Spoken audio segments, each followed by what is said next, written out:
It's an honor to be with you. You've heard about the work that Pew is doing. We are deeply committed to the issue of military and overseas voting. We are delighted to have been a part of that process, the research we do, the advocacy we've been able to contribute, the convening and other communication function we've been able to play.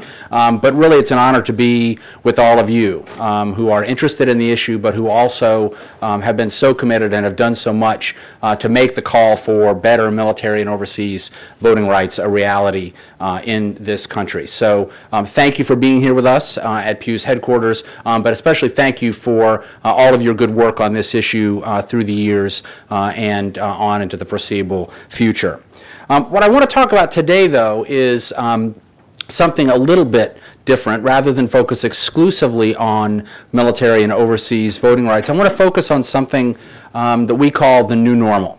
As Matt mentioned earlier, the Pew Center on the States, of which my team is a part, is dedicated to the notion of creating high-performing states. And that really is, we laugh at Pew that there's sort of a rule of three, right? So there are three things that we think that make up a high-performing state. It's a state that works efficiently and effectively with its resources, one which is able to achieve long-term fiscal health through fiscal discipline and good budgeting practices, and one which makes smart investments in policies and programs that yield the greatest return for the people they serve.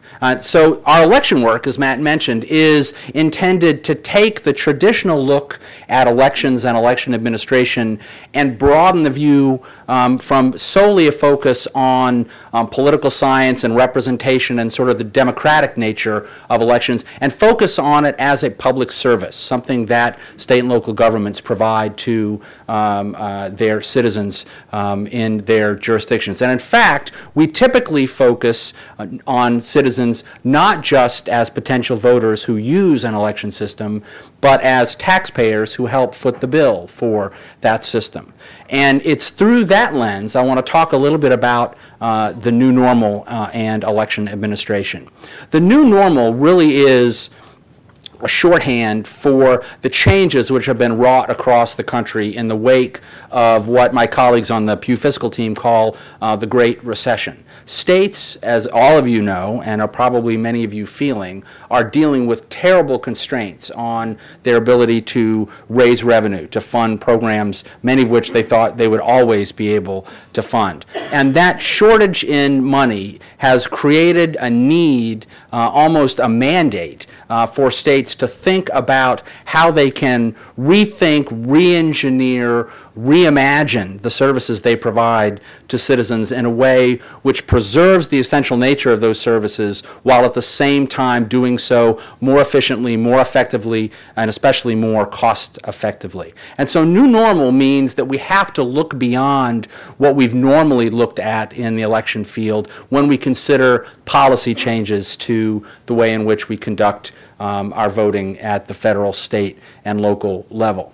I think in the last 2+ years, we have really seen a sea change in the way in which we consider elections in this country. Before, say, 2008, when the Great Recession really began and began in earnest, typically election policy focused on things like, will a new bill increase turnout? Will it increase fairness? Will it increase convenience for individual voters? And we tended to focus any policy debates in the field of elections on those three considerations. The problem in the new normal is that we really need to consider a fourth imperative, and that is cost. The old normal, the old election normal, brings to mind the great line from Oscar Wilde, who once said that a cynic is someone who knows the price of everything and the value of nothing.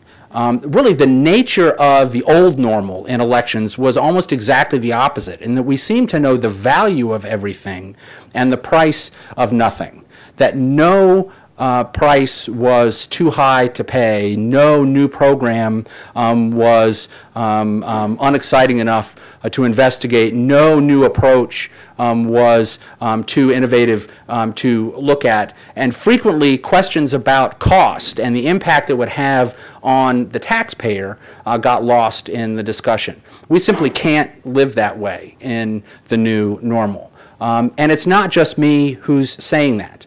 If you are a subscriber to electionline.org's weekly newsletter, imaginatively titled Election Line Weekly, or if you hit our news roundup every business morning at electionline.org, our name is our web address, you will see that more and more questions of cost are beginning to dominate election debates in this country. The most recent example has been in debates about special elections.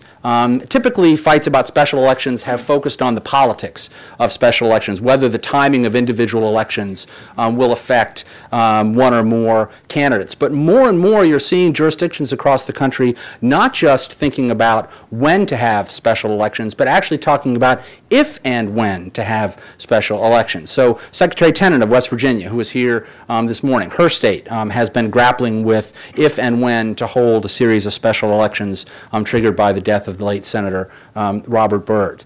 The mayor of San Francisco delayed his ascension to Lieutenant Governor of California in order to help the city mitigate the costs of a new special election. Outgoing Secretary of State Jay Dardenne of Louisiana delayed his inauguration as lieutenant governor long enough to save the state some money on a special election to choose his replacement. Now, were there political considerations? There may have been.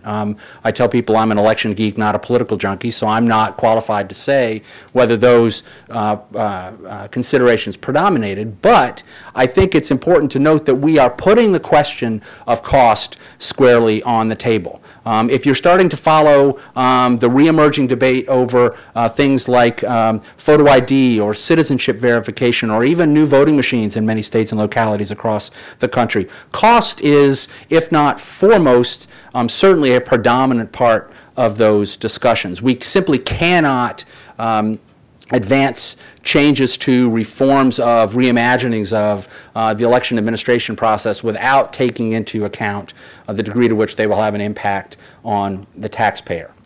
That's the bad news. The good news is, of course, that every crisis begets opportunity. Many of you know that we work with several technology companies on our voting information project, one of which is Google. And one of the things they're fond of saying at Google is that creativity loves constraint. And if creativity loves constraint, then the current new normal really is an opportunity for tremendous creativity in all facets of public administration, not just election administration. And so you're starting to see people think about, what can I do with the resources I have available? How can I better use the resources I've got? The really good news is that I think many of you are helping to lead the way on that discussion. I think that the vigor and the creativity with which we collectively have attacked the problem of improving military and overseas voters' access to the ballot at the federal, state, and local level offer some really useful lessons. I mean, first of all, right, there's the old vaudeville joke about, you know, the best, the guy goes in, he says, I went to the doctor and says, it hurts when I do this, so the doctor said, don't do that, right? A lot of what we're focusing on now is finding those things where we can yield the benefit of no longer doing things which are unnecessarily costly. So you heard people talk about the large number of ballots, not that went out and came back just unreturned, but that went out and just never came back, went out into the postal equivalent of the ether.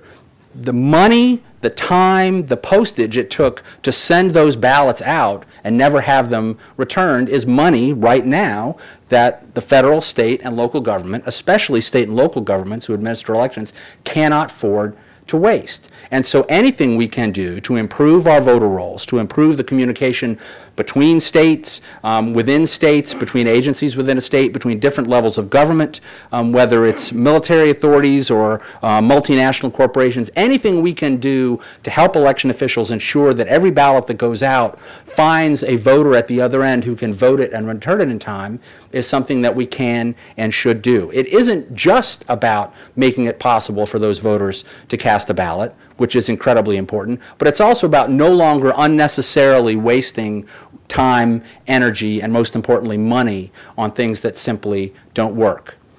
We're also seeing really creative and thoughtful uses of technology. Now I know, and you saw from this morning's discussion about return of voted ballots, there's still a tremendous debate and discussion to be had about how ballots are returned from outside a given jurisdiction. But we and you have done a tremendous job in harnessing new technology or some smart uses of old technology in ways that at least solve the problem to a certain extent on the outbound end. And so through groups like the Overseas Vote Foundation, through the cooperation of all the partners in the Alliance, all the other folks here who work on military and overseas voting, we are seeing more and more jurisdictions being not just reactive with their military and overseas voters, but proactive in making not just unvoted ballots, but voting information, sample ballots, and other information available to voters around the world. That same kind of innovative creativity through constraint, voter-focused, taxpayer-mindful reform can also work in other aspects of American elections. Those same technologies we use to provide a personalized sample ballot to voters around the world can also be used to help voters in this country know where do I vote, what's on my ballot, what are the rules and deadlines for casting my ballot. The same sorts of procedures we use to track voters to make sure that we are sending their absentee ballots to the right address or the right email address can be used domestically to make sure that we are not registering people at the wrong address or denying people an opportunity to cast a valid ballot because we don't have their proper residence on their voter registration, on the voter registration rolls. The new normal forces us to use cost as a way to be creative, not in lieu of those other things that we think are so important: fairness, representation, voice of the individual, everything that makes the American system of democracy great, but it gives us a way to focus our efforts in those areas in such a way that we can do more for our voters in a way that does not bite them too hard as taxpayers. I will close as I open, and I'll take questions for as long as they let me. But we are so glad that you are here. We are so glad for the work that you all have done. We are very proud of what we have been able to accomplish and incredibly mindful of the fact that we literally could not have done it with just about every single one of you in this room. I especially have to single out Susan and Chip and the Overseas Vote Foundation. I am still proud that I taught myself to say Didushitska Swina without notes, but really it is rare that a small group of people can be so incredibly powerful and having an impact. And you all have truly made a difference in not just the lives of American voters around the world, but in all American voters. We're glad you're here. We're glad for the leadership of the Overseas Vote Foundation. And while the new normal will be a challenge for all of us, it's really a call to action for us to continue the process of improving the performance of one of our most cherished institutions. That's the American system of democracy. Thank you.